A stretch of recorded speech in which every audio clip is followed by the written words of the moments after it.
This week's show is sponsored by Yub Nub Entertainment Services. Need a party to celebrate your final victory? Yub Nub Entertainment has you covered.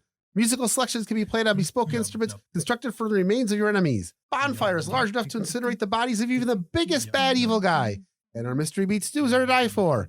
Ask about special Bolo toys for the kids. We have offices throughout the rim. That's Yub Nub Entertainment Services. This is the Misdirected Mark Podcast, a podcast about gaming, game mastering, and entertaining you, our listeners.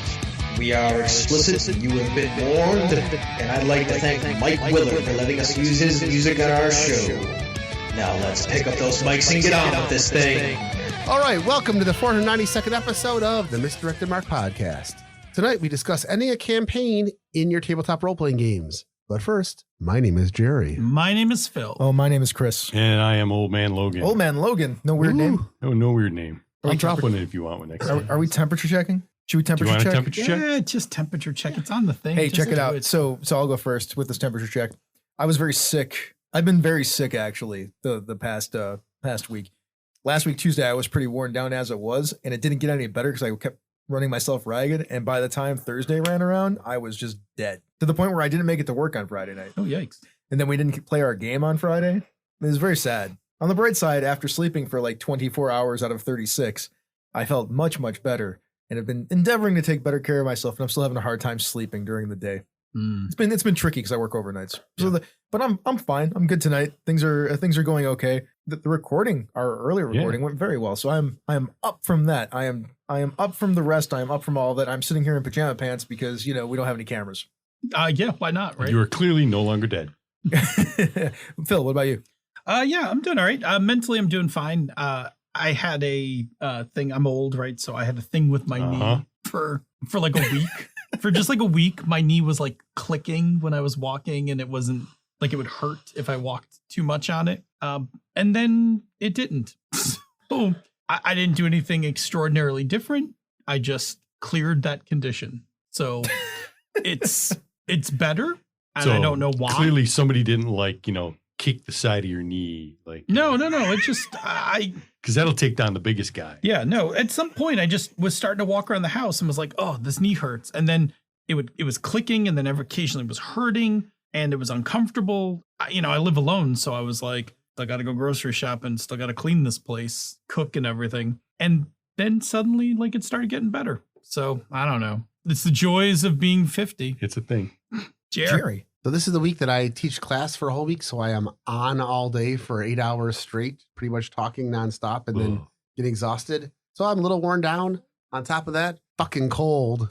But to be honest, this is actually a good week. So the week flies by real quick. I've got a really good class of students and I'm actually fired up. Bob? To be fair, this is Buffalo. It's chilly. It's not fucking cold. Yes, fucking it is cold chilly. Comes in another month or two. That's February. Yes, it is chilly. It is chilly. 39 and rainy today. January is cold. I don't know. It was 31 this morning when I left the house. Yeah, it was not pleasant this morning when I left work. Yeah. But as far as I go, I would just like to say that out there in the world, whoever has the voodoo doll of Bob and is trying to crank the head off, please stop. I would really like my neck to stop feeling like you're trying to twist my head off. Other than that, it's all good. On the bright side, we all had a nice pot roast dinner tonight. We did. Sure it was did. That was very delicious. tasty. that's what's amazing. That's a plus one, plus up. That was was yum-tastic. delicious. I like up down for the temperature check. That's an up. that's very up, much down. an up. There you go. All right, are we ready for the workshop? We should do a thing are. with the workshop. Press the button. Have you Because found it? Phil, yes, the button is right there. Workshop!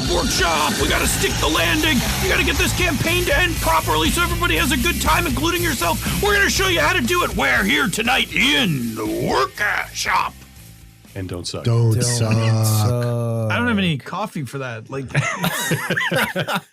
You had nothing to wet your whistle. Nothing. He got to the end of that and ran out of gas. I did. Hey, we all like a happy ending. Who doesn't, Oh, right? man. Okay, That's so what we're talking right, about so tonight. The that's- happy ending of campaigns. It's about rhythm. Yes, It's, it is. Pacing. Yeah, and finishing. Proper Okay. Good, climax. Chris, you want to do the opening? Are we done? Yeah, I'm done. Yeah. Are we done with the double entendres, Are you triple done? entendres, Are you done? the For deep now, wait till we get to the end. Oh, yeah. The surface entendres, any entendre? If you speak again, I will feed you to my children. Yeah. The ending of a campaign will affect how the players in the gym have felt about the campaign overall. That's a pretty obvious statement, but it's true. It needs to be said. If it ends well, there will be good feelings, and often the story everyone created will be discussed by the group for years. Now, if it ends poorly, it can lead to dissatisfaction with gaming and, in the worst case, the dissolution of the game group. Dun, dun, dun. Oh, no. I don't know if I've ever had a game group break up for the end of a game. Usually if they're going to break up, the end of the game is kind of the relief that like, oh, good, now we don't have to be together anymore. This is why I don't have game groups. We I don't have almost to worry had about it. one. We'll talk about that later. So tonight we're going to Misdirected Mark. Word scramble. You don't even need the button on the thing. So tonight we're going to discuss good campaign endings and how to achieve them. But first, it's time for Definition Panda. Behold, you are in the presence of Definition Panda. Our main word for tonight is campaign, a word you're probably all familiar with, but here at the Misdirected Mark, we like to be very specific about what we mean. So we're going to use two definitions tonight. One from a little book that I wrote and Bob named Yeah, baby. Odyssey. Isn't that the ham sandwich of books? Yes, I believe that was Project Ham Sandwich, if I remember correctly. Odyssey defines a campaign as a series of gaming sessions focused on a group of characters which maintains a sense of continuity. Continuity being that key piece. Things that happened in the past are carried forward. Later, we built upon this definition here on Misdirected Mark when we did the Arc of the Misdirected episode back in 241. That's like 5 years ago. Yeah, you didn't listen Long to time. it. If you listen to it, You're awesome. you're awesome. Thank you for Yes. being here. If you Let us haven't know listened if to you it, will listen- I want to know if you would listen to that original episode. Email us. MMP@misdirectedmark.com. absolutely. Hit us up in the Slack, something like that. Anyway, in the Arc of the Misdirected episode, we further defined a campaign as one or more story arcs played together, increasing scope and potential complexity. For our discussion tonight, we're going to expand upon those definitions to include that there is some sort of end goal to your campaign. This goal could have been the primary motivation for the whole campaign, or it could have been something that evolved during the course of play that notes that when this thing is achieved, we have reached the end of the story that we want to tell. And I got some thoughts about this when we get into a little bit. You got some thought? Have some thoughts right now. No, later. I got right. 'em later. This is me teasing it. All right, that's fine. Foreshadowing. Yes. Excellent literary tool. Anyway, Jerry. Well, the question comes up, why do we care about a good campaign? Why is a good campaign ending important? Because a good finish isn't just the end of the adventure. You have to take off a number of other boxes or the game's going to feel unfulfilled. Players are going to have things they wanted to do, and sometimes they have questions they want answers. So you have to understand that it often takes planning and prep to pull off a good and satisfying campaign end. So what makes a good campaign ending, and how do we pull it off? We're going to start by looking at a few of the things you need to accomplish and have some suggestions on how to make them work. Now remember, these are in no particular order, and there will be quite a bit of overlap between them. Jerry, I'm just going to say, why don't you start us off by telling us about loose ends? Loose ends. You want your loose ends to be tied up. Mostly. I always want my loose ends to be tied up. It's true. I mean, come on. You knew that was coming. Yes. Right? Okay. Yeah. Especially here's- when you're going to finish. Doesn't love a little bit of Shiabari. Go on. Hey, if your loose ends are tied properly, you'll have a good climax and denouement. That's what I'm trying to say. It's like my whole shtick. So many Trust more me, entendres. listeners, we will get through this The episode. entendres are strong tonight. Yes, they're always strong. I mean, we have an episode with finish and climax in it. Like, it's going to be a tough night for us to be adults here. So let's try. Let's Let's face it, your players are going to want to complete the loose ends that were introduced during the game. So as the GM, you're going to have to keep track of them. This is going to be complicated, especially if the game's been going on for a while. No, it's not. Keep going, but I don't think it's that complicated. Just freaking Well- have a document. Just write the stuff in there. That's good. Okay. If you've got a document, if you've been winging it too long, sometimes you don't have that stuff. Well, This That's is why you write index cards while you're playing. Well, that's what we should be doing. If you don't, it's best to ask the players occasionally about things that they think want to be resolved. Because there are times that you miss something once or twice that players think is important that you don't. So with that in mind, you are going to end up with some unanswered questions for the players. And some loose ends that you have might not be important to the players, and you might not have to wrap them up at all. Remember, the main plot for your adventure might not be the most important thing that the players are interested in. Knew it. Go ahead. Look, man, if you do that, you messed up. If it's not like tied into the things that the players care about, you screwed up. Come Exactly. on. Be better at telling a story. Okay, I'm sorry. No, that's all good me. stuff. That's totally a me It's a thing. valid complaint. That's It's a me valid thing. complaint. Yep.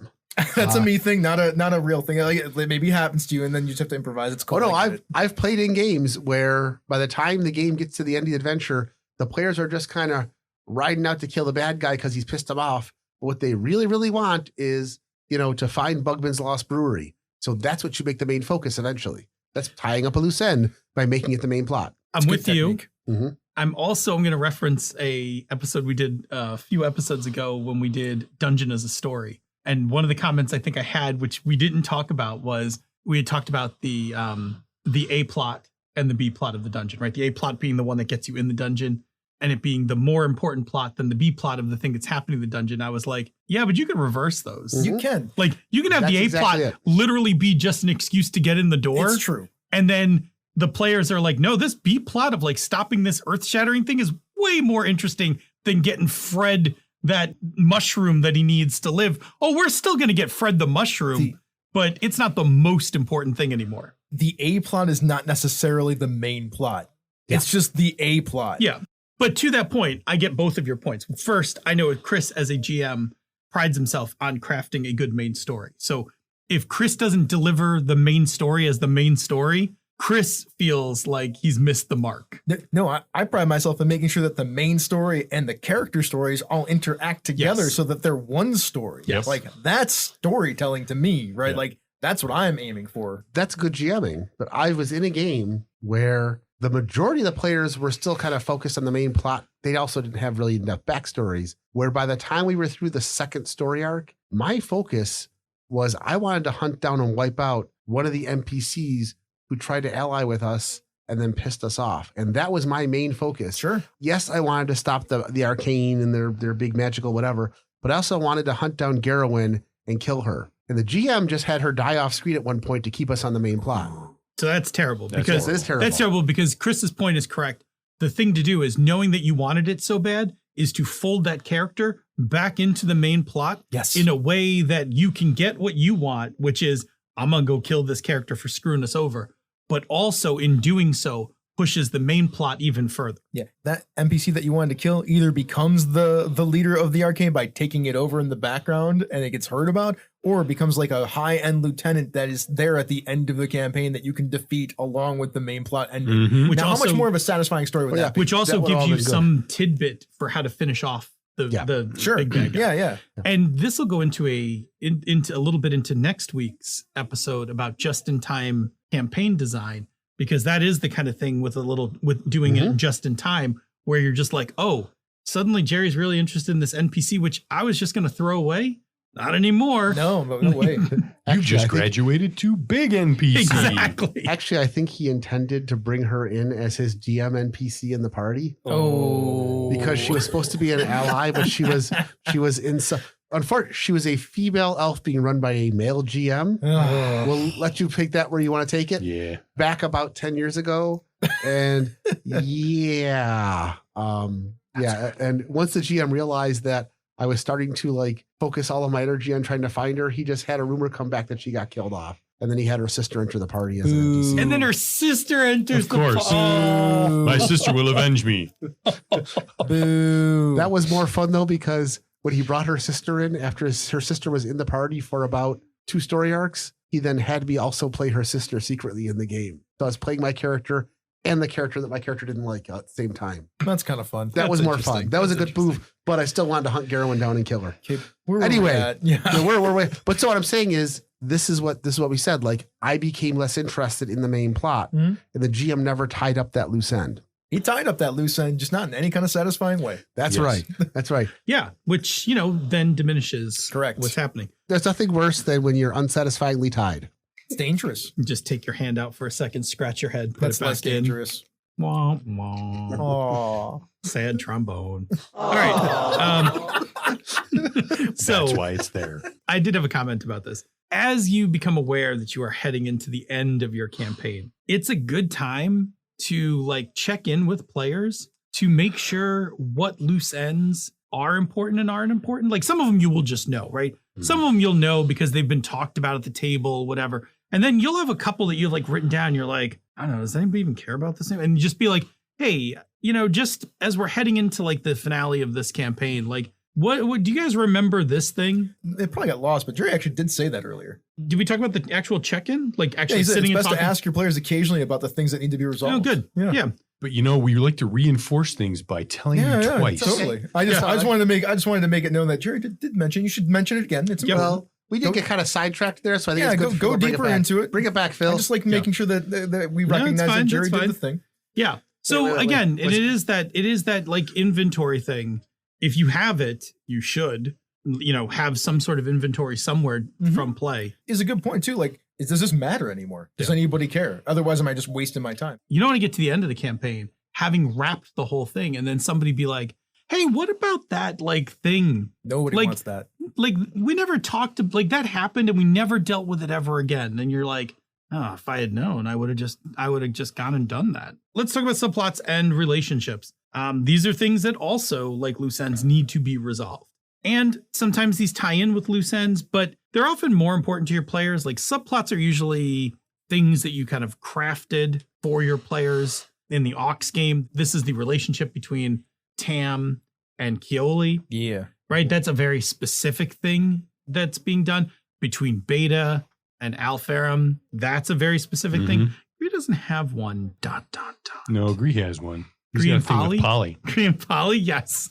I mean, yes. Because at some point, Polly's going to try and kill us all. Plus, Jerry's working on being able to communicate with Polly, so we'll find out what Polly's saying soon enough. Anyway, I'm fairly certain Gree is doing a good job of killing himself off all by himself. Yeah, it's pretty accurate. I don't know. This game, that isn't a game where people get killed off. But anyway, point of this is, right, subplots can also involve relationships that characters have created during the campaign. They all need to have some sort of resolution, or at least some scene that acknowledges it before you close out the campaign. In either case, a good ending will find a way to incorporate these plots and relationships into the final few sessions. We'll talk about that at the end of this segment. They don't have to be completely concluded, but you also shouldn't leave them hanging. We will not finish Aux without knowing the deal with Tam and Keoli, right? Like that, the game could not end with that piece unresolved. It would be so sad. It would be very sad. It'd be very unfulfilling. I mean, and again, this goes to that concept of loops. This kind of relationship is an open loop. We created it, and our minds, the storytellers, the story listeners in our minds, are waiting for the conclusion, the piece to come back that closes it up. When you don't close those things, they are mentally itchy. Oh, that was a really good story, but they never finished this thing. They never resolved this thing. And that bugs people. You know it because you have stories where those things have happened and you are annoyed about them. The closer and more related it can be to the very end of the campaign, the final parts of the campaign, the more satisfying it is. But also there are ways to say goodbye.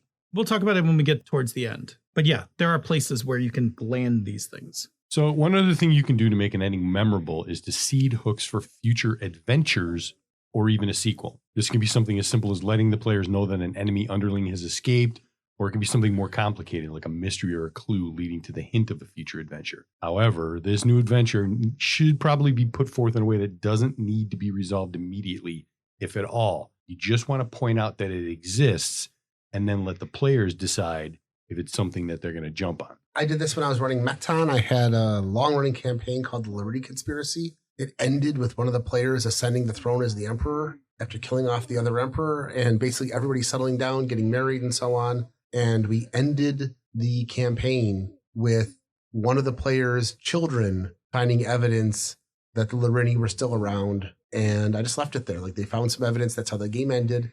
They were still a threat. And a year and a half later, we picked up with all the players playing their characters' children 25 years later. But we set it up initially that the campaign was over. Like, the galaxy was safe. What was the next story going to be? And it got wrapped up. It's interesting. I don't actually do this because I don't often think I'm going to ever go back to a game again.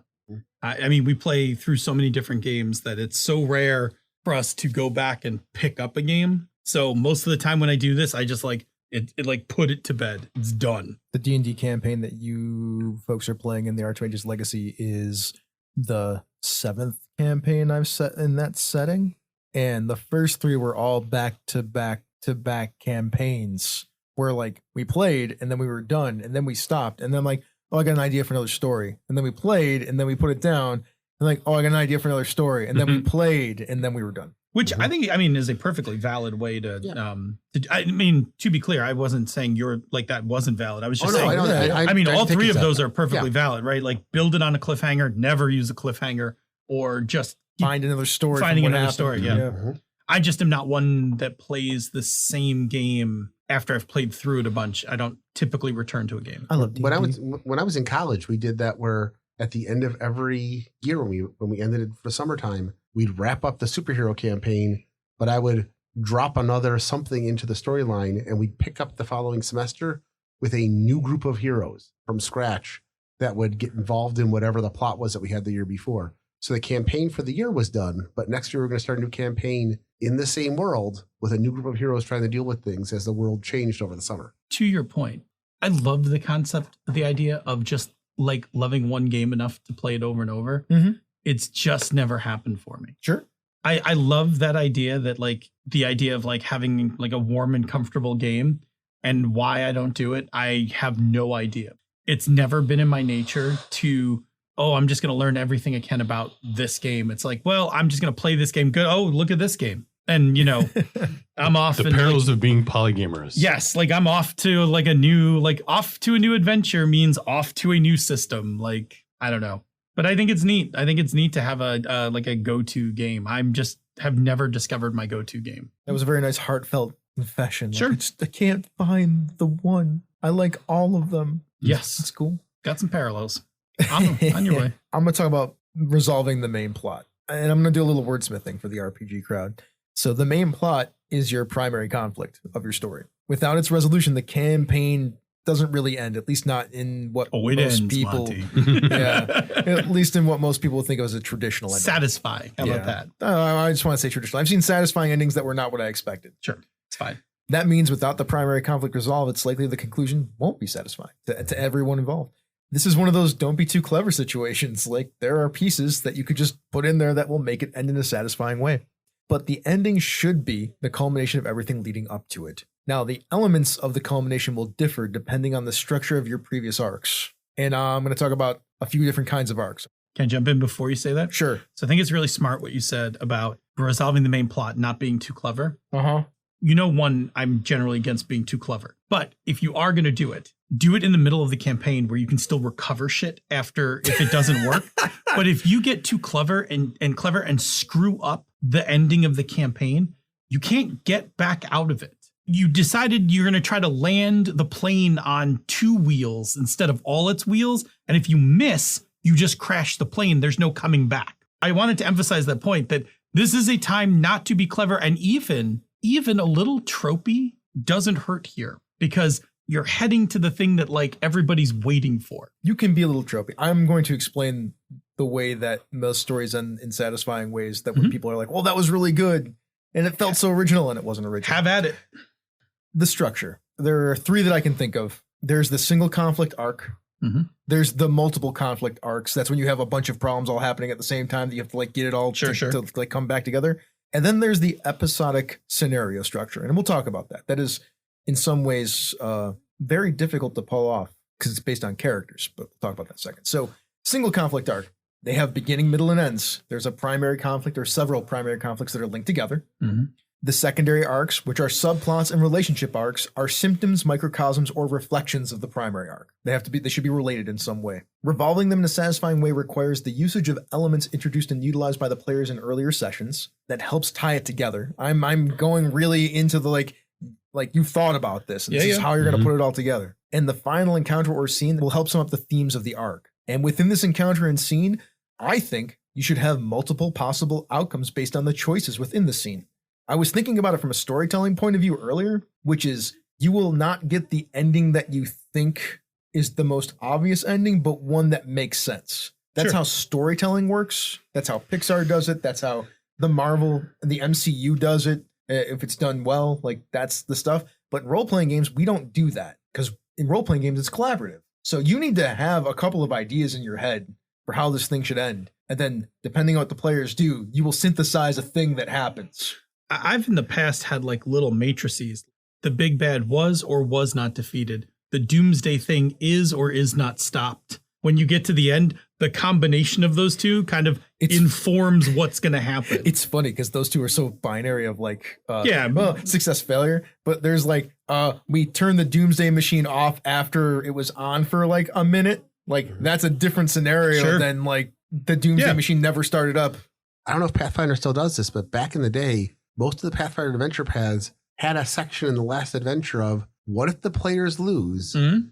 What does the campaign world look like after this? Yeah. What happens if the Rune Lords come back? What happens if the children of the Tarask end up like running amok?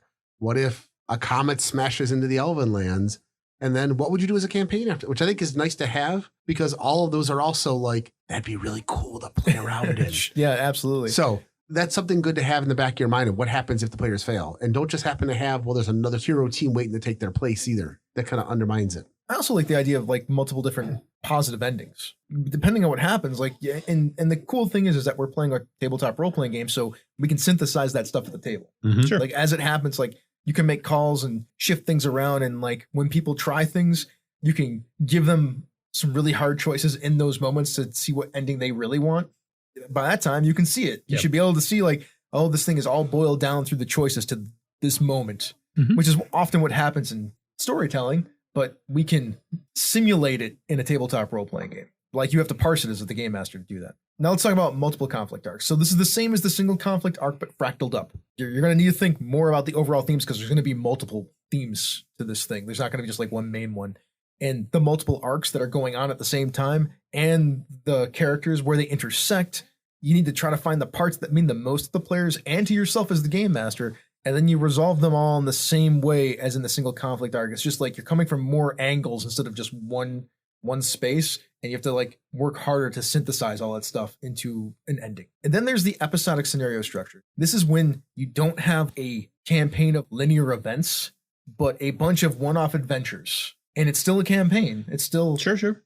It's not necessarily an arc though. It's not a campaign arc or a story arc. They're character arcs that can be potentially in there. And that's what these are. These are character driven rather than story driven. You might not have themes from arcs to draw, but you will have themes and ideas to draw from the character and the relationship arcs and conflicts within those. Yeah, I think the best example of this one is All Good Things, the finale for Next Generation. It ties directly back to the beginning of the series. It is focused primarily on Picard and his journey back and forth, going, through this whole thing of him older, of him first coming to the Enterprise, all of that stuff. But there's no arc that leads up to it. Like when you look at Deep Space Nine, the last 14 episodes of Deep Space Nine is one arc. Yeah. I think for that structure, All Good Things is a really neat way of having tied the beginning of the whole thing with Q at Farpoint, right, back to the final episode. And then it ends in a way that's just like, and the ship continues on. Yep. Like we're leaving. We are leaving this story. But the story's not over. But the story's not over. Yeah. That is a way to do it, right? The story could end. It could be like that's when the person retires or leaves whatever adventuring company they're in, or like the ship, like they retire from Starfleet, things like that. But these finales, they should focus more on the characters, on their internal conflicts, which is what you're talking about. That's what Picard's thing was, and how they overcome them or deal with their character flaws, those internal issues that they might have. And you could have more than one of these because if you have an ensemble cast, it's hard to do it all in one episode, right? In one session, in one gameplay thing, one gameplay loop. So you might need to do more than one. Like didn't Data's like thing end earlier in a different episode? So interestingly, when you get to season 7, there's a handful of episodes that start to tie things off. Like there's one that ends Rolaren's story. That one wraps up. There's that interesting one where the Enterprise evolves. But that's the thing. They're not all interconnected. They just like in season 7, they like kind of throw in some knowing that this is the last season. You don't need to interconnect them. They just need to have endings. Yeah, they just kind of throw in these episodes that are like, oh, we're closing a thing off. Mm-hmm. That's what you do with that episodic thing. I would do an example, but I don't have to because we said Star Trek. You can actually model that with your role-playing game. Like it actually works pretty effectively. So another thing you can use to give an epic ending to your campaign is rewards. I love rewards. No, absolutely. Right. And, this makes me think of the end of A New Hope. So remember that, this is the end of the adventure. So everything in effect is temporary. You don't have to wait till that last session, right? There's nothing wrong with arranging to give the PC some cool gear and upgrades prior to the last encounter, right? We can definitely arm them up here, take this, that kind of thing. And in fact, gaining these rewards can be part of resolving subplots or loose ends, like, resolving a thing with your uncle leads to getting this weapon that's going to help in the climactic battle. I hate getting the cool thing that I only get to use in like one The end of it. adventure. Can I just have it for a little while? Like, I mean, you could, depending on where you space these things that's out, right? That's a me thing, right? But that's why planning's important. That you want to you don't have to do it in the last scenario. You can do it like 2 stories out, so the players get to use it for 5 or 6 weeks to get to actually experiment with it. See, that's play with fun, it. right? Yeah, Sure. Yeah, and getting it could be something interesting. Though remember, if you're going to do rewards for the New Hope, remember to give the Wookiee a medal as well. Yes. For God's sake. The one that always got me was the glaive in Krull. You have this cool magic weapon the entire time, and you get to use it once, and it's actually pointless. It's not at all the thing that you actually needed. Which sucked because as a kid, that was the coolest thing So when they cool. showed the movie. Yeah. I mean, it is cool that true love was like what actually defeated the monster, which is cool. I mean, But yeah, I was also extremely disappointed that Glaive did jack shit. But it wasn't true love that they showed streaming across It was the fire. logo. The fire of love. Oh, that was the glaive. The glaive streamed across right. the, Like Yeah. the logo is like, Krull, and then the glaive runs The across. glaive was a metaphor for true love. I don't think it was. I think it was the thing that he thought he needed or that he wanted to be able to use to win the day. But what he really needed was true Oh, love. so it was his want versus his need. I guess. I want the magical, cool, spinny blade thing. What I need is to be whole and in love to defeat the monster. You know who the true hero of that movie is? The princess. She does not succumb to temptation at one point. She stays the course, and she ends up being the one that provides the weapon that actually kills the shit out of the bad There you guy. go. Right. All right. Let's move on. Plus, So, Bob likes her, so she all is do. she's At that very age, she was pretty. very attractive. She was very Jan attractive. from the Toyota commercials. I mean, Hey, I got a list of Bob's favorites. Man, okay. Moving on. So after the final encounter, you can also give other rewards too. Titles, riches, lands, spaceships. I mean, you just want to fly off into space. Position, and more can be included in the denouement, and discussing them can be a nice way to wind down in the end. So somebody's got an example. What's this Mage Lands campaign thing that they want to talk about? That basically at the end, I think we wrapped the campaign up with a bunch of players who, as part of the whole campaign, which again I'll go into it the next thing, one of them wanted to become a prince, and so we ended up with him eventually becoming the prince of one of the nations that they were dealing with. Built up to it, defeated the ruler who happened to be his father, who also happened to be a dragon, and it was D&D. It goes that way. Each of the players had a reward that they were looking for long ways off. 2 of the characters wanted to get married. 1 character wanted to settle down with another NPC.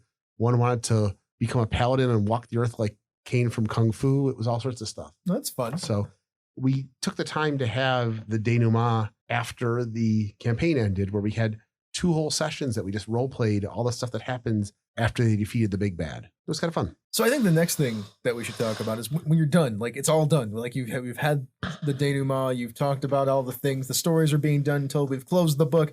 We're sitting there basking in the glory of everything that's happened, and it's time to party. Well, yeah, don't you don't want your game to end and be like, okay, everybody go home. I know, right? let's celebrate. Celebrate good times. Yeah, Come no. on. Yeah. Thank you.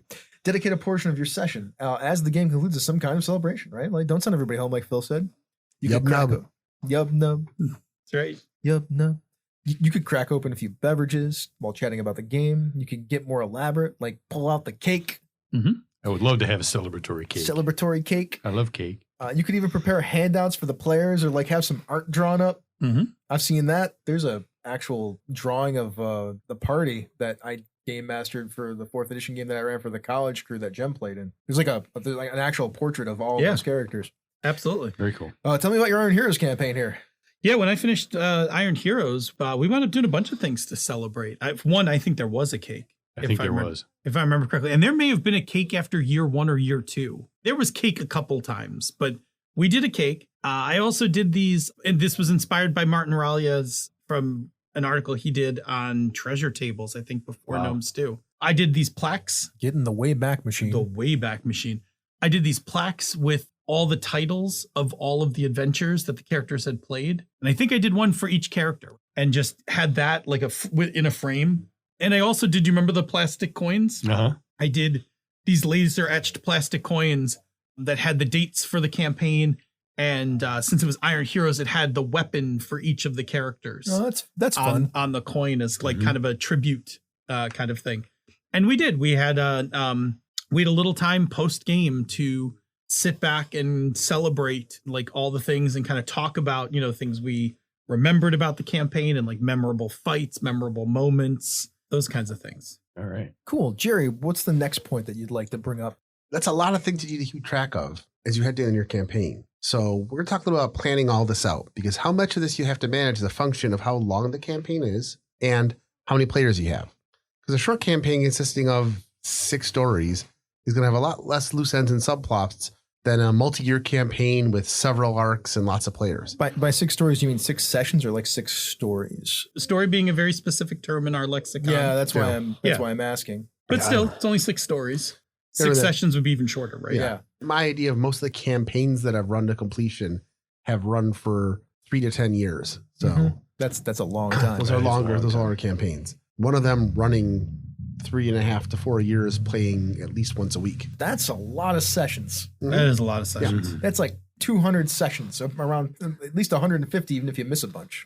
You will collect a lot of stuff during Yes. that point. Even if you're closing stuff, you're still collecting a lot of Like stuff. the longest one I ever ran was like 50. That's it. Not only was that 3.5 years of playing almost every week, we missed about 4 games a year. So we did about That's a lot of sessions. on top of that, we started with more than 10 players and ended with 8. So there were also, everybody had at least 2 subplots going on, and there were 8 characters in it. So it was a long, That's some complicated work. campaign. That's some work. So in the 3rd year, And it was which is the 3-5. beginning of the end of the campaign. Oh, and it was 3-5. You're Yeah. making me. You're hurting me. Actually, it was- I feel it bad. So what did you have, like it- 2 combats at the end? It was Like- it was 3-0 for the first year, and then everybody died just about the time that 3-5 came out. It's because Jerry forgot how dangerous beholders were, and the players didn't know how to fight them. And then we started the character next group out at 3-5 and built them back up from level 1 again. So And then it if was, there's 10 of them, you just stand all around the beholder because it can only anti-magic one person. And make sure that there's a caster on both sides. And Did it? he- Did you play out all the way out to 20? 18. They Oh. got no, they might have gotten the 20. They got high enough that the 3035 Dragonborn sorcerer became a full dragon. So however many levels you need, so that's at least like 15 or 16. All of them, I think. And you have to remember that the characters died after, so the players were about level 10 when they died, and we started over again at level 1 and built them back up again from there. same campaign, huh? Same campaign. Same My campaign. hat's off to you guys. That's the campaign. I'll go to more detail later. I'll get back. I'll just say it was a lot of fun, but there were a lot of hats to juggle. And the only thing that really made it work well was that we had 3 players who were super good at organizing the party, and 1 person who was basically a walking rule book. And so when player A was taking their action, player B was being told, gear up so that when your turn comes up, and then the rule book was sitting there next to them saying, okay, here's all the things you need to know, so that when it came their turn, they just did their dice roll and did their role playing, and that was it. Let me ask you a question about Yes. this whole thing. Like, Yeah. this is like, I feel like this is the alpha example of talking about planning this all out. How do you keep track of everything so that you can plan out your ending 150 sessions after you started? Or 3 combats. Yahoo Group. So Yahoo Group is how you just kept track of all the information? Every week I entered a bunch of stuff into Yahoo Group. I made all the players keep track of their characters on there, and I made the players do a lot of the work. There you go. That's Yeah, a good way to that makes organize sense. it. I also was living with one of the players, and 3 other players were hanging out with me 3 days a week at the hobby shop. So we would sit around and they would be constantly giving me updates on what they wanted to do. We talked in the Yahoo Group about what people's ideas, dreams, modifications, some of the stuff that should have happened, that could have happened in game that you can't do with 8 players. They would just talk about. So they'd be things like, this character wants to have a romance with this NPC. The party would some of the players would talk about, some wouldn't, some would talk about it. I could not imagine living my role-playing game life that way, right? Like, it's just, I mean, I'm impressed. It's just not the way that I've ever lived my life, right? I was also only running like 2 or 3 games at the time, so I had more time to do this kind of stuff. So it was something where Wait a minute, hold on. I was only running 2 or 3 games at the time. I'm running 2 or 3 games. I'm running 3 games right now, and I'm like dying. but you've got much more complicated role playing games than I was running. I was Okay. running very simple. I had one game where the players basically showed up, killed monsters, took treasure, went home. And I had one where they were playing superheroes, so it was pretty much episodic. It wasn't super detailed. These were not players they were interested in throwing cars and beating up bad guys. Okay. So I had 2 sessions where it was basically villain of the week. Okay. And so as a result, that guy, and it was the same group of players. Some of them was half and half. So it was easy enough to keep them all running on the same RPG session. So you talked about living in your game. So remember, there's a period of time in Bob's My History. Yeah, that you lived upstairs and downstairs. We of were each in a other. duplex together, and playing role-playing games several times a week. There were people living like in and out of our places constantly. We were hanging out in each other's apartments constantly. Like our game life was like just a kind of continuous, like we played Tuesday nights, Saturdays. We literally would just take breaks from gaming to go do work, to do our jobs. Yes. And then That was college for me. Yeah.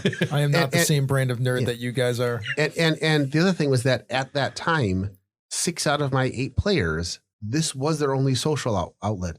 They weren't sports fans. Half of them didn't have jobs. They were just like high school kids and early college kids. The only social outlet they had was the RPG games I was running. So that's what we did. Yeah, so I totally got us way off track because I need to hear this stuff because this is not me. Like this is not my life. Yeah, no, I never has been. Even when I was a teenager, we're talking about planning it out. Sorry. So like you have to manage all that stuff. You have to like get everything like organized. You said how people talked. Like you just talked like with these people at the game shop and whatnot, right? Mm-hmm. I guess we can do that these days with social media, right? And then we have like Slack groups and things like that. Yeah, I mean, Discord. Slack. It's not hard to communicate with each other. It also depends on where you are in your life. I mean, this was almost 20 years ago. So, well, yeah, I'm talking about for the modern day, right? Like we still need to be able to talk to each other about what people want. Like I do it with Phil all the time when I would tell him like, this is what Tam wants. Like, you're like, all right, that's a good way to help plan your stuff out. But I do think like the most intricate, I don't say intricate, but like the most communication I had in campaigns were early on in my career, where a large part of my job was like sitting at a desk, writing a bit of code, compiling it to run, and then firing off like a bunch of posts to a Yahoo group or something, looking at the results, changing 2 lines of code, running it again. Like there was a time in my life where my job afforded me so much time that I could like live in a chat room or sending emails. And then my job was not that. Now my job is like, I can't talk to you about this role-playing stuff during the day. This week alone, I have 18 meetings, like in the course of 5 days.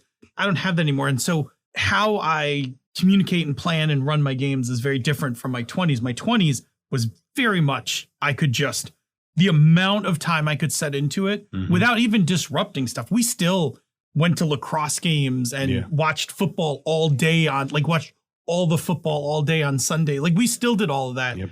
I don't like, my life doesn't work like that anymore. Like it's not the same. For me, like especially when I'm like trying to organize my information, it's the document that I keep. You guys have seen all of my my recap documents and my campaign tracker document. I mean, mine's the OneNote.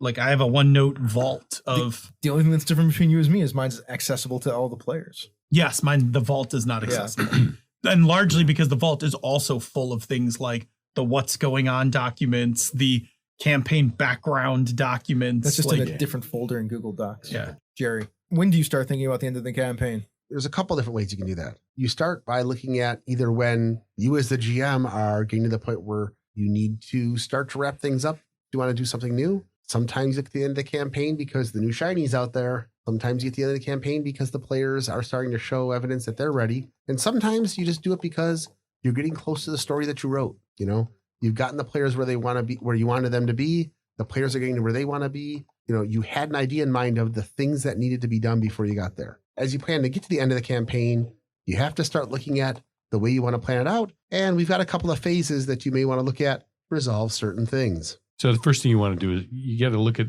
the area leading up to the climax. This is the time where the players and the characters know that the climax is on the horizon, but they have time left to take care of a few things before they head off.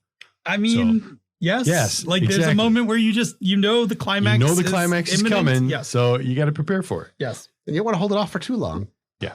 Now the characters, unless you're told to stop. Yeah. The characters may or may not be together at this point, and they likely have time to do some things on their own still. Yeah, you haven't converged all your storylines or anything. Like you're playing through some stories, and they can still bounce around and like go on little side quests and things like that. I feel like we should switch. I feel like you should do the next part. You want me to talk about the climax? Yeah, go ahead. All right. I do have to say, as Bob said, sometimes you're leading to the climax and you're off on your own. You have to do things by yourself before you can get to the climax. I mean, sometimes, the climax. When the GM allows it to happen, the climax is the set piece encounter that brings what? I'm sorry. Is that not how your games run?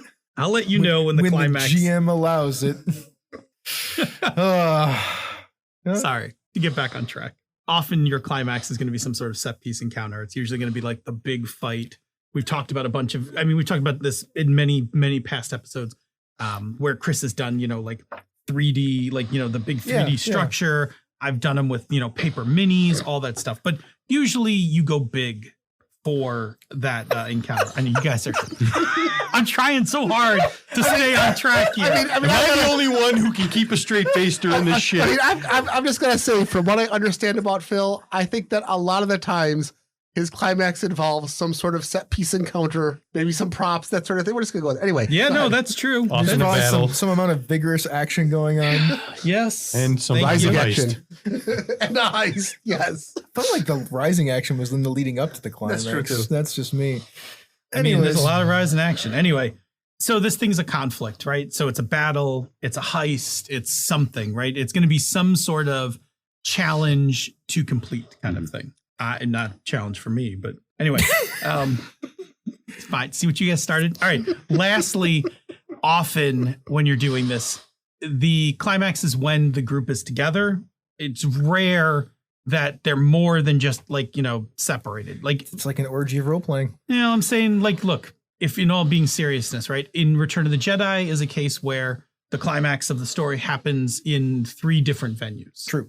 Right? On Endor, the battle with the Emperor, and the space battle. Mm-hmm. Right? It's not over until everybody achieves their individual climax for the story. That's true in all cases.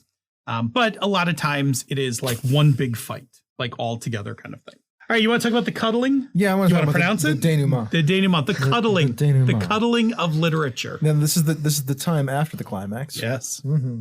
The main conflict is done. Yes. All the vigorous activities are completed. Correct. And it's possible that some of the characters may not have survived. That is also true. This is also a time when the characters can do things together or separately. Yeah. And it may be the time when the characters go their separate ways. Mm-hmm. So this is the denouement, it's the yum-num part. And it may end like that, right? It could end with just, a big party with a bunch of murder bears. Uh-huh. Could be the RPG Walk of Shame. Yeah, they could ride off to the sunset. They could do that. There's all kinds of things that can happen. I mean, you can do the thing where what happens like a week, a month, and a year after the story is over. Sure. Like that's pretty fun denouement. I mean, the ultimate denouement, of course, is the end of the Lord of the Rings trilogy. Which one? In the movies, right? No, I mean which all one? of it, right? Yeah. Like literally, like the 17 endings. Yes, the 17 endings of like. I was thinking more like the end of Animal House. Yes, you could also do the end of Animal House. Listen, let's be clear. That movie's not doesn't hold up. No, it does not. Not gonna. I can't put a stamp on it. No. But let's go back to Lord of the Rings, right? That's like the ultimate in denouements because literally every character gets a full and complete denouement. Some more than one. Yes, exactly. Mm-hmm. And it goes and it goes. And some people are annoyed with that. I actually loved it. I thought right? it was great. Mm-hmm. Having invested so much time into the story and the time it took for them to put the movies out, I was very interested in every character, like watching every character arc close off. What happens to Sam, all of that stuff. And in fact, did win the Oscar for Best Picture. Yeah. Well, I mean, it was a Marvel. It was a movie marvel. It was at its time. Mm-hmm. It's also really well done. Yeah. Mm-hmm. Oh yeah, absolutely. But yeah, so the whole idea, is what we're saying here is as you're approaching the end of the campaign, going back to that question that Chris originally asked Jerry, like when do you know the ending's about? Like when do you know the ending is near? That's the point when you need to start planning, and you need to, going back to all the things that we talked about before, the loose ends, the subplots, all of that, you need to start figuring out which bin you're going to put all of these in.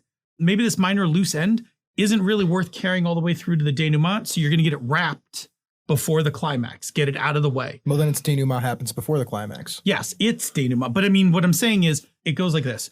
You have some story time, some sessions before the big set piece encounter.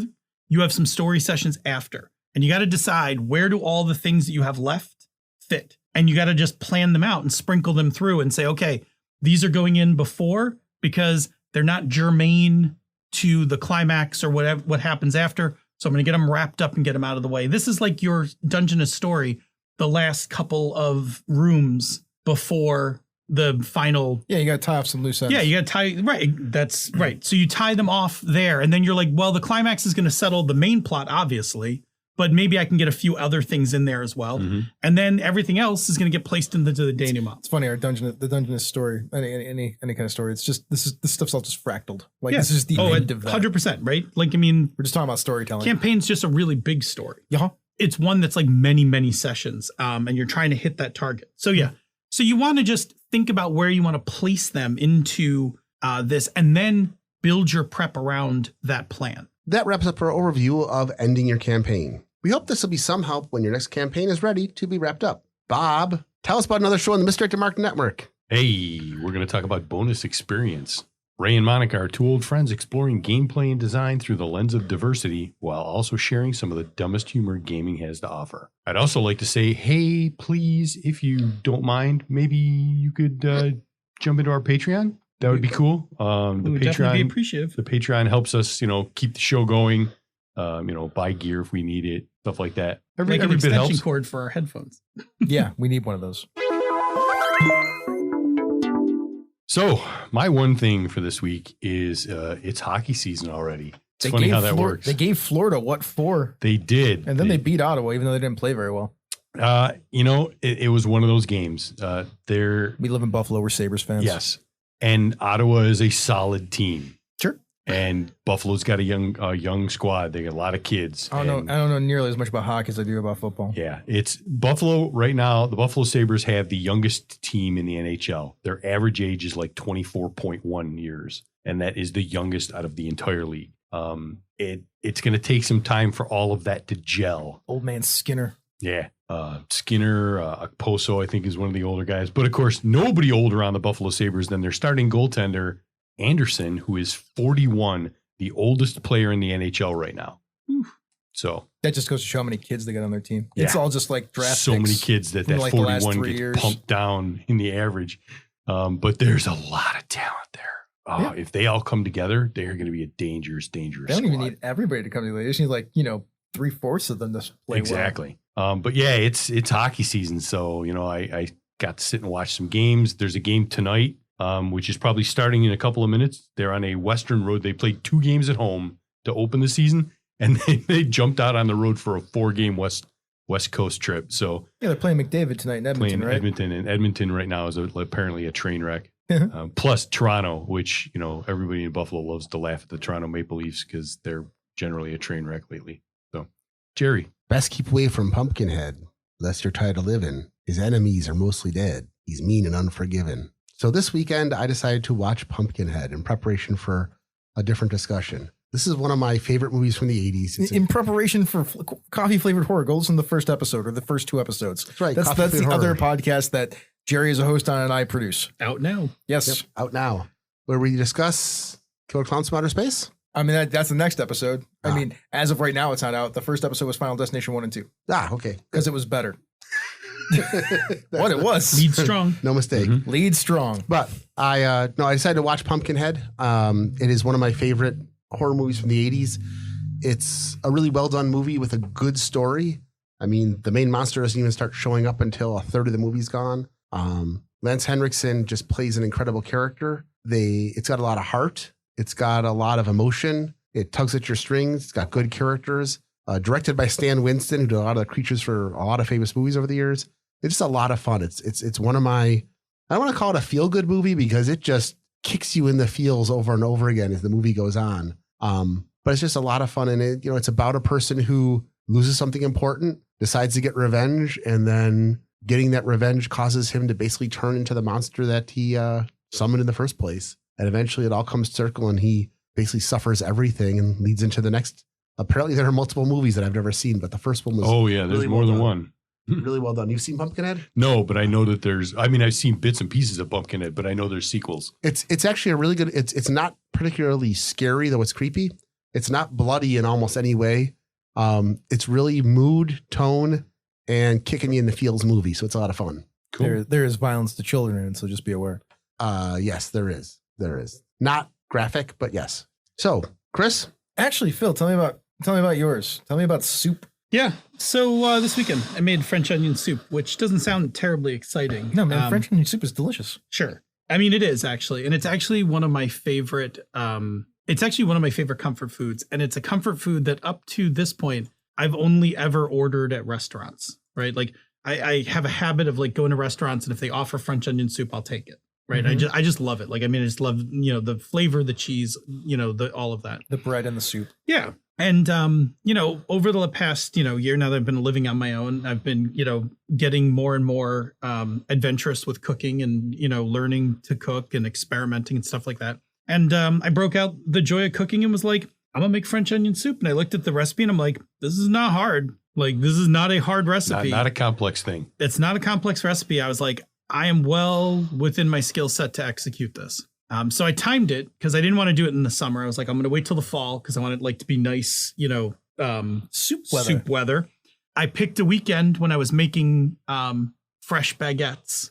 So I made my own bread for the Look soup. at this guy. He's just a This whiz. freaking guy over here making his Whiz in own the fucking kitchen. bread. And then He's in the kitchen. I wound up ordering on Amazon a set of Crocs so that like I could make it just right. Like, like nice, these, not the two-tone brown ones that you guys all remember, but I have these, they're black with red on the inside. They got like a little handle. This is my surprised face. That's what I'm saying, You can't right? see it because it's radio. Black and red. So anyway, I did it. And like, it takes a while. Like it takes like an hour to cook down those onions. Like you basically fill a pot with onions.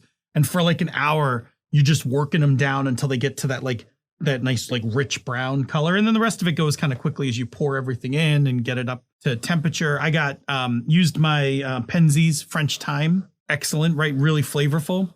Filled up the crock, put in my bread. The bread fit perfectly, like 2 perfect pieces. Topped it off with Gruyere, threw it in the oven, came out picture perfect. I forgot to put the pictures into Slack, but it was textbook, like nailed the landing on it. Nice. And then I made a Gruyere and ham sandwich with like another chunk of bread that I had to put on the side of it. And it was perfect. Like I like now possess the ability to make my own favorite comfort food. And it was a lot of fun. Nice. So now that we've infringed on Ken and Robin talk about stuff, do you think like we might get nearly as many listeners as them? Probably not. I mean, I feel I'm late to the game, right? Like, is Ken's like way ahead of me on this? Sure, but yeah. like I'm coming for you, Ken. Like, New Orleans is on his way. Like, Oh, that's good. look out. People don't know that reference, but there's an inside joke with Ken and I that I'm a solid New Orleans. You're Solid New Orleans. Anyway, So, good. What's yours? Spelljammer, man. We played. I was in that. We played some Spelljammer. It was Yeah. fun. I was my first 5e game. Yeah, there was a 5e combat. You didn't use any of your combat maneuvers. I was a little. Sad. I was gonna set up I was gonna work in conjunction with the captain, Yeah. Huh. but then that one spell wiped out like 2 guys. Lance's warlock. Dropped a shatter in the middle of. I wasn't some sad bad about that people. because those guys were all on me. Yeah. I wasn't sad that he got rid of them. And I was going to help the captain because I was going to use the trip attack to give the captain advantage to finish somebody off. Sure. But then the deck cleared quickly and the last guy surrendered. So I was like, oh, I can't use my maneuver yet. Yeah, I was almost there. You were.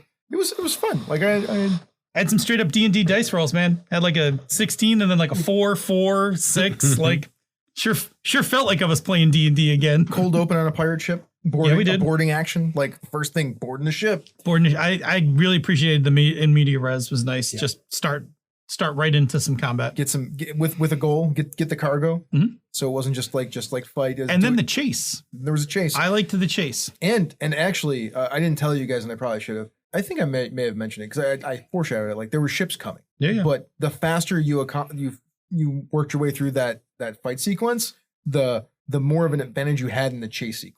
Oh, I actually didn't know. Yeah. That. So like. Because I know you kept asking, like, are you guys going to check this? You guys, and we're like, no, we got to get out of here. Yeah. Yeah.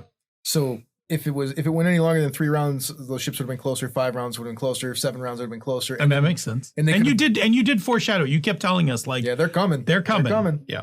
And then there was a chase sequence, which you guys will recognize the mechanics because I used the mass combat rules that we used for the Archmage's Legacy game for the ship chases. They're shooting at each other. Like there were 3 ships chasing 1 ship, which was pretty quick. The Moon Dancer is a fast ship because it's no secret here. It's gonna take off at some point. It's a Yeah. spelljammer. But like right now, it's pretending to be a pirate ship as part of this resistance because we're playing Spelljammer, but I didn't use the adventure as written. I started them 2 levels earlier. We had a discussion about. I think we talked about this on the show maybe previously.